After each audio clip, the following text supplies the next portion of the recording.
All right, hello everyone. Welcome to 360 Coaching with Premier Teaching and Learning. Today, I have with me Steve Barkley. Hey.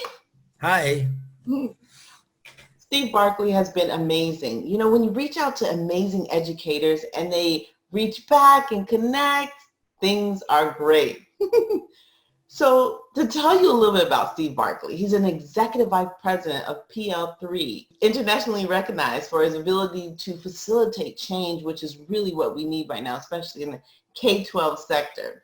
He is well known for guiding districts through the process of school improvement through coaching, mentoring, and just professional learning communities, which is what we need so much right now.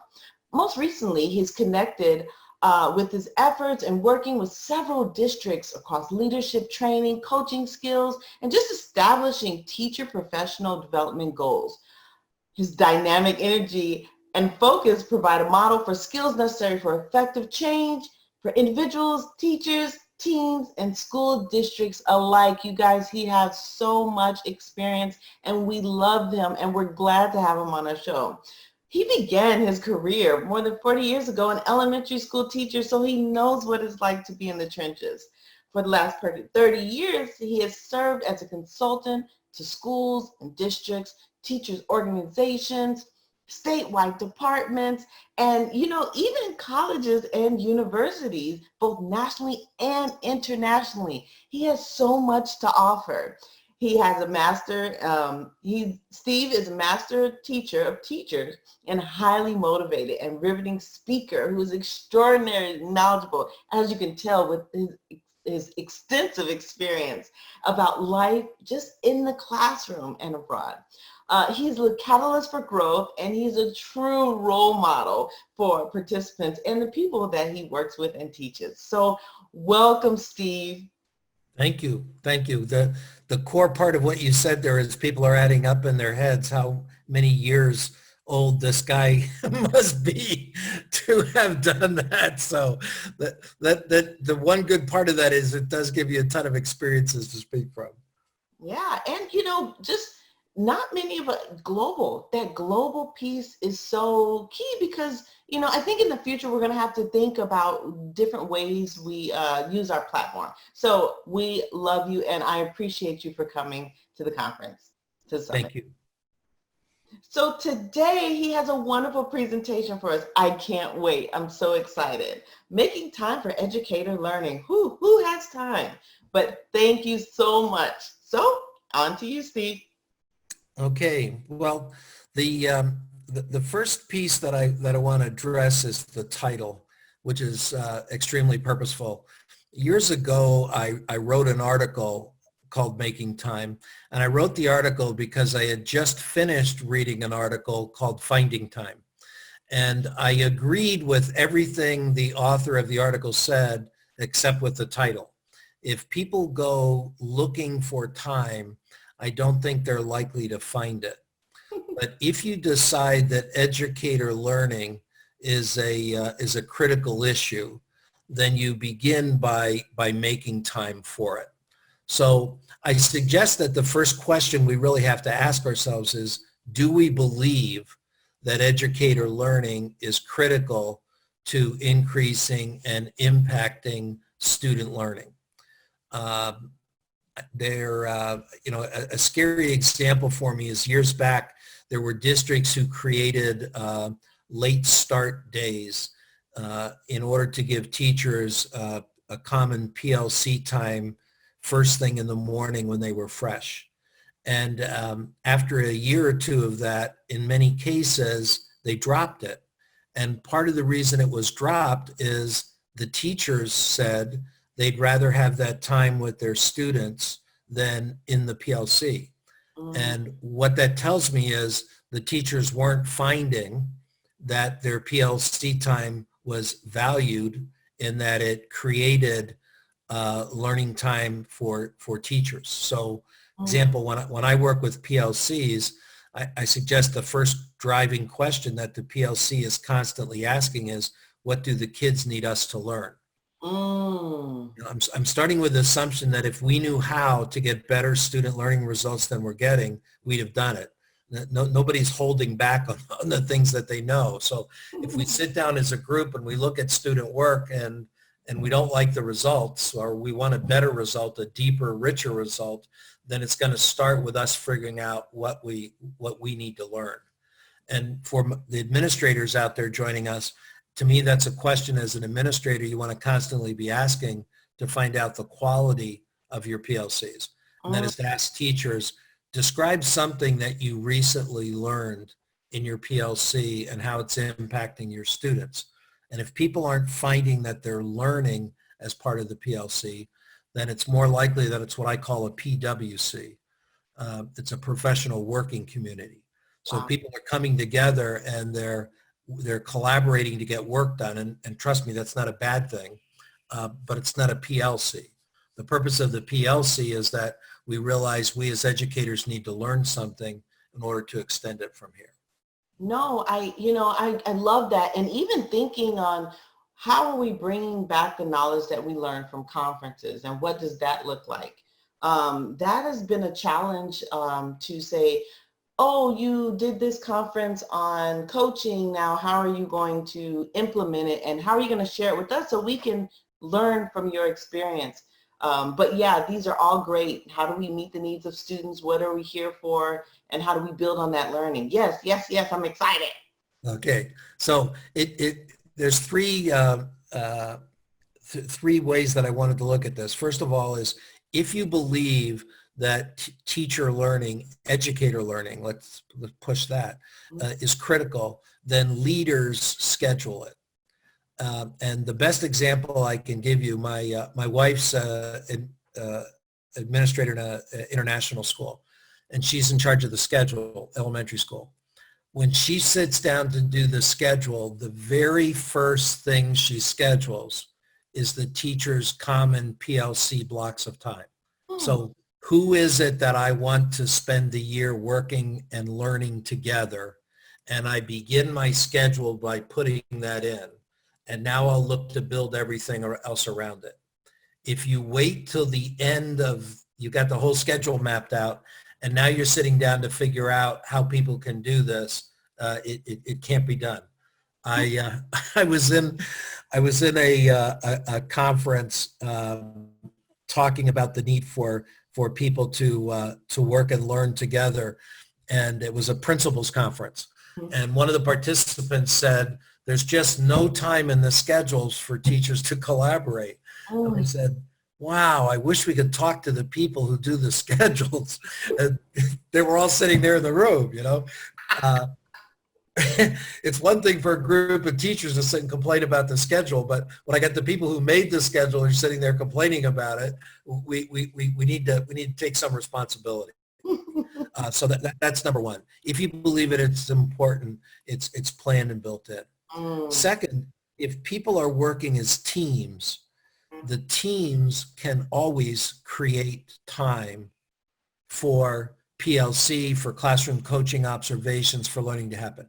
If I've got 4 fourth grade teachers, it doesn't take any massive planning for 4 fourth grade teachers to figure out that 3 of them can have all the kids for a 45-minute block of time, while the one partner that they freed up is now having an opportunity to observe in 5th grade classrooms kids that were 4th graders last year and bring that information back.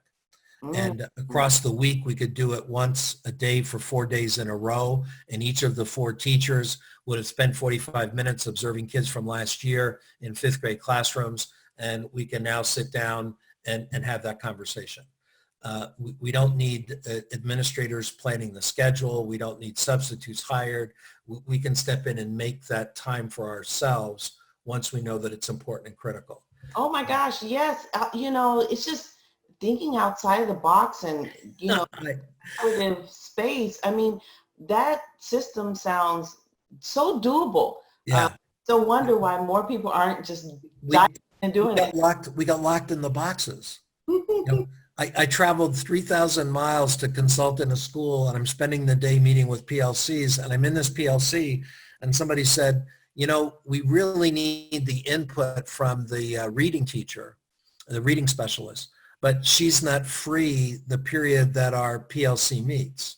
I'm sitting there with them. I said, well, what if one of you went down and covered her class for the next 20 minutes while she came up and worked with the rest of the team? You know, it's like, we can do that. Well, I don't know. I didn't read in the book that we can do it, but I didn't read that we can't. You know, I mean, I wanted to laugh, but I kind of felt bad that we've created that situation where the teachers didn't sense they had the empowerment to step out and do that. Now, I did all of my teaching on teams, and we were forever figuring out how to free somebody up in order for all of us to learn from freeing that person up.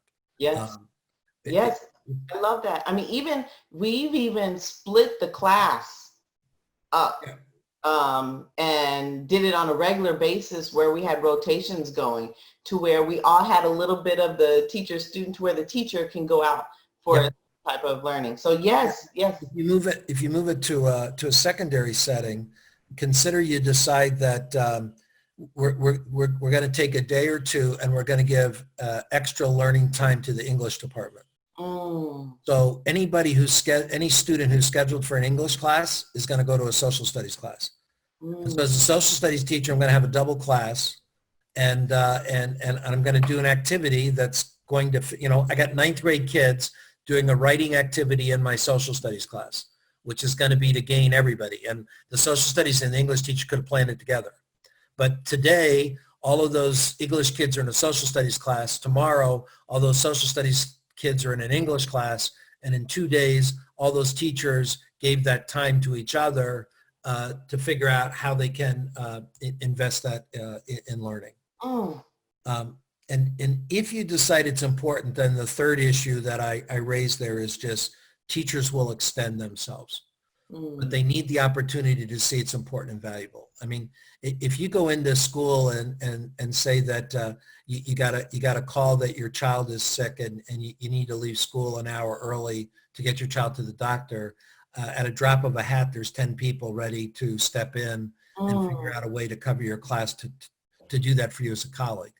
Well, I don't want to put teacher learning on the level of a sick child, but it would be the same stepping in if you saw that it was important and critical. And especially if we reached a point of collective efficacy where I believe that you getting better at what you're doing benefits all of us. So your learning will be shared with me, or your learning shared with the kids has an impact back on me. We've created that environment. Yes, but you know, a lot of that environment, just trust and the empowerment, like you said, you know, how to build that empowerment with your teachers to make those core decisions for the benefit of the students. Well, and so team becomes the word then. So if you believe that you are collectively responsible for student success, so I'm as responsible for the success of kids in your classroom as I am for kids in my classroom. At that point then, we now need to create that opportunity for everybody to be a learner. So from this, I pulled 2 specific examples to share with folks. And this first one I call Peer Pals. It's one of my favorite ones to use in an elementary school. And I gave folks here on the slide the background from a school in Texas that implemented it extremely successfully. And the link at the bottom will take you to a blog where I interviewed the principal and spelled it out in detail. But what they did was they took 3rd, 4th, and 5th grade classrooms, and they aligned all of them with the kindergarten, 1st, and 2nd grade classroom. So every 3rd grade student was set up to be a tutor in a kindergarten classroom. And equally, every 5th grade student was set up to be a tutor in a 2nd grade classroom. So they then scheduled time once a week for the older class to go to the younger class and do their tutoring. Well, this week when 3rd grade goes to kindergarten, the kindergarten teacher stays with the kids and the 3rd grade teachers pick up a 45-minute common block of time for working together and studying together. Next week at the same time we go back, and next week the 3rd grade teachers stay and the kindergarten teachers pick up the time. So you've now built into the week, into the month, 2 extra periods of time for teachers to think and work together, and you gave the kids a quality learning experience. This school was so excited with the results, they actually moved classrooms so that they put on the same hallway the 3rd grade and kindergarten. Wow. And the 5th and 2nd. So on the same hallway, all the kids had to do was step across the hall, because the kids really got into it. Teachers found students coming to them and saying, could I take a minute to run over and check in on my peer pal? She had a hard day yesterday. Oh my gosh, that's amazing. It reached the level where as the year went on, 2nd grade kids, for example, started to email their request to their peer pal for the peer pal time. So I'm struggling with this piece in math. So tomorrow during peer pal time, can you help me with this? And so the kids were actually starting to come already thinking about what it was that they would carry out. So I'm always big on whatever you're doing with time, it shouldn't be at the cost of students. So I like this example because it created adult time while kids were engaged in a quality learning experience and activity. I love this. Where was this 3, 5, 10 years ago? Oh my goodness. I mean, just the power in, 1, the space and the time that teachers have available. 2, it's empowering for kids and they have mentors. I mean, this reminds me of Kevin Burkos, and he saying how we need to empower our students to become leaders. And so this is that in essential, and these students are teachers, mentors, support systems, and this is amazing. So I love this idea. You can build a whole lot of the social emotional pieces in here as well. Gosh, we're gonna need this for the fall, definitely, especially the social emotional. So here's one. Then I moved to look at a similar play at the secondary level, and I call it a seminar day.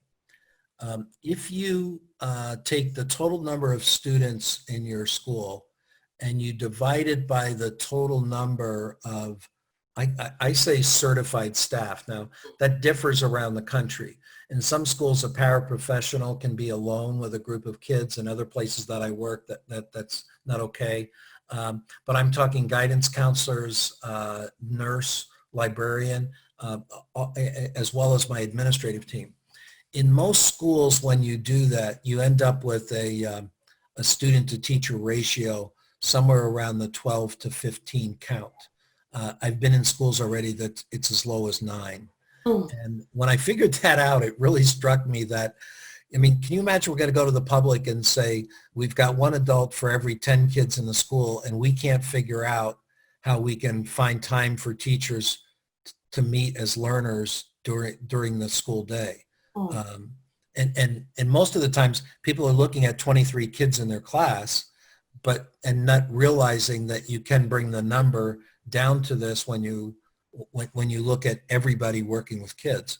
So on a seminar day, what you do is consider that half of your staff called A, they're going to teach a 90-minute seminar, and that seminar is going to be attended by a group of approximately 30 students. So if you do that, you've now have half of your staff that's free for that 90-minute block. So if you wanted to do PD, and even if you brought in an outside person to do do a workshop, you've got a 90-minute chunk of time. If you want teachers to meet by grade levels, so the freshman teachers are going to meet and study an issue, or you're going to give time for people to have an extra 90-minute block of their PLC time.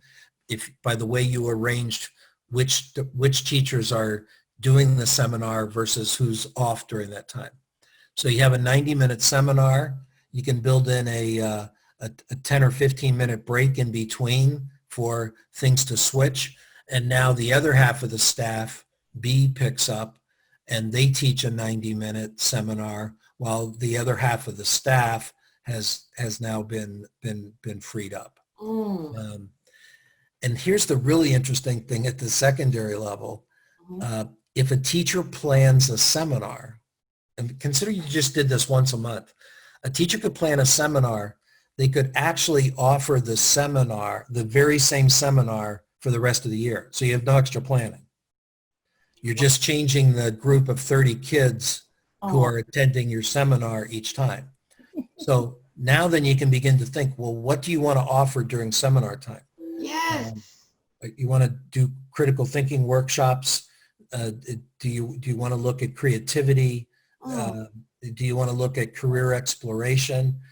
Do you want to bring in speakers who work with one group of kids in the morning and another group of one group of kids in the first 30-minute block and another in the second block?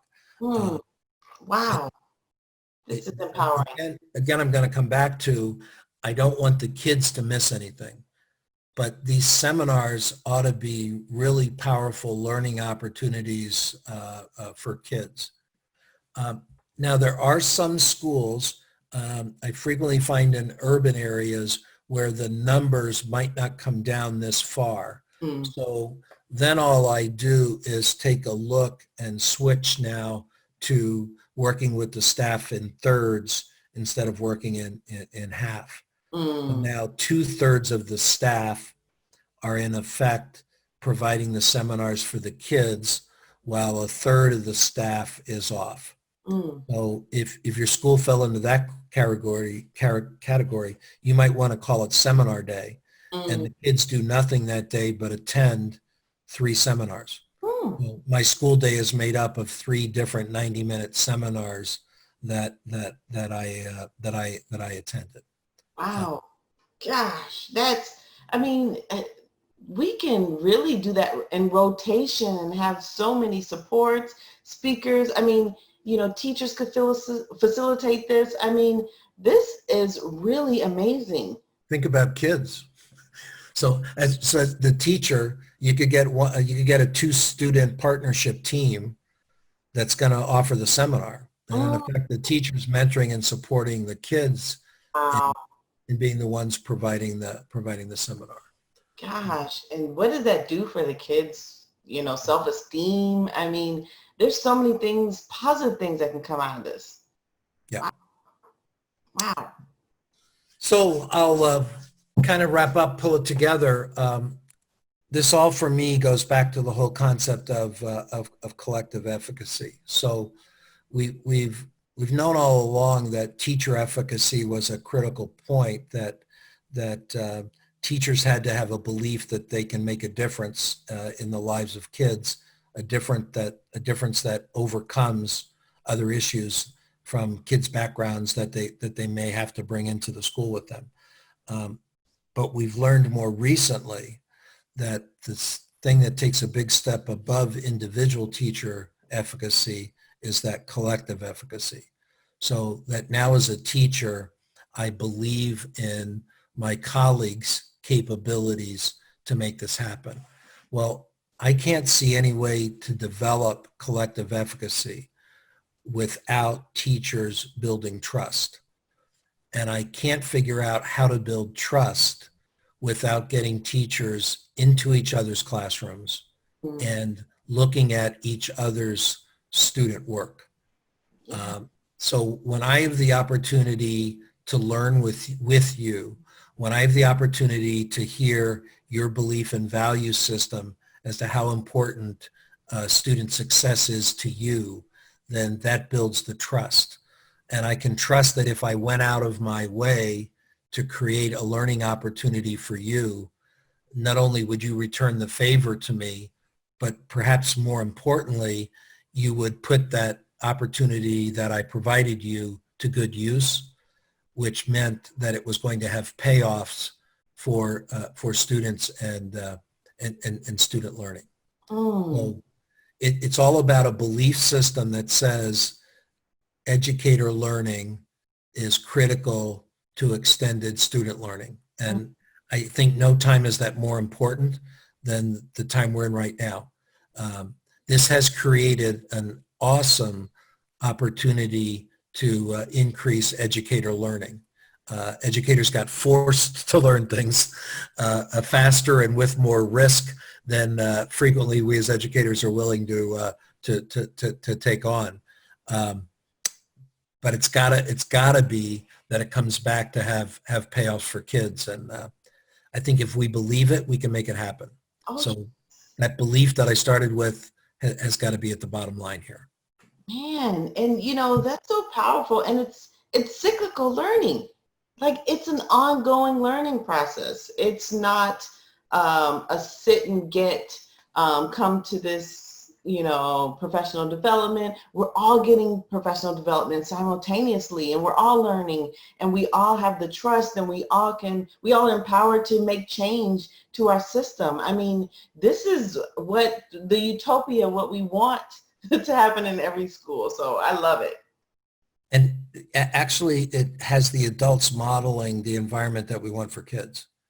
I mean, if you think about it historically, yeah. Kids have been doing a lot more learning than the adults have been doing in our buildings. The environment we want is the kids taking responsibility for each other's learning as well as their own.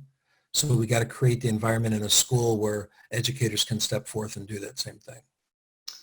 Wow. I mean, my mind is blown. I don't know how you guys feel out there, but Steve is amazing. So make sure you reach out to him with the link that I provided.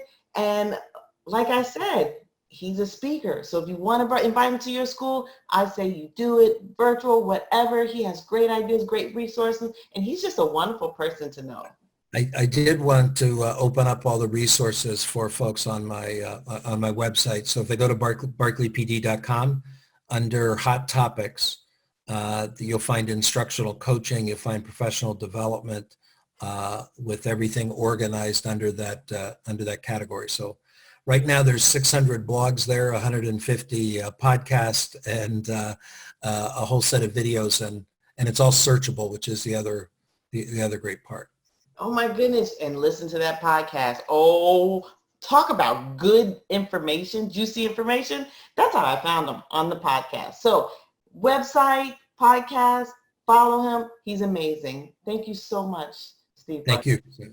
Thank you. Have a wonderful rest of your day.